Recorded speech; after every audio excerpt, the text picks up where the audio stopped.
वाईट न्यूज। चाळीसगावच्या पाटणादेवी मंदिरात दर्शनासाठी गेलेले भाविक काही तास मंदिरातच अडकले। सततच्या मुसळधार पावसामुळे तितूर डोंगरी नदीला आला पूर। नदीचा प्रवाह वाढल्यानं मंदिरावरील पुलाच्या वर पाणी आल्यानं भाविक अडकले।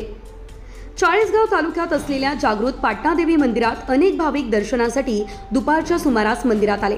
यावेळेस सततच्या सुरू असलेल्या मुसळधार पावसामुळे मंदिराजवळून रस्त्यापर्यंत आणणाऱ्या पुलावरून तेथून डोंगरी नदीला आलेल्या पुरामुळे पाण्याचा प्रवाह वाढला।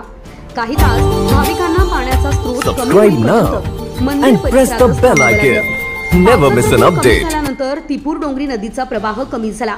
यामुळे पाटणादेवी मंदिरात जाणाऱ्या पुलावरून पाणी कमी झाल्यानंतर भाविकांना रस्त्यापर्यंत येता आलं। मात्र सततच्या या पावसामुळे दर्शनासाठी गेलेले भाविक काही तास पाटणादेवी मंदिरातच अडकून पडले होते। ब्युरो रिपोर्ट, मुराद पटेल, चाळीसगाव।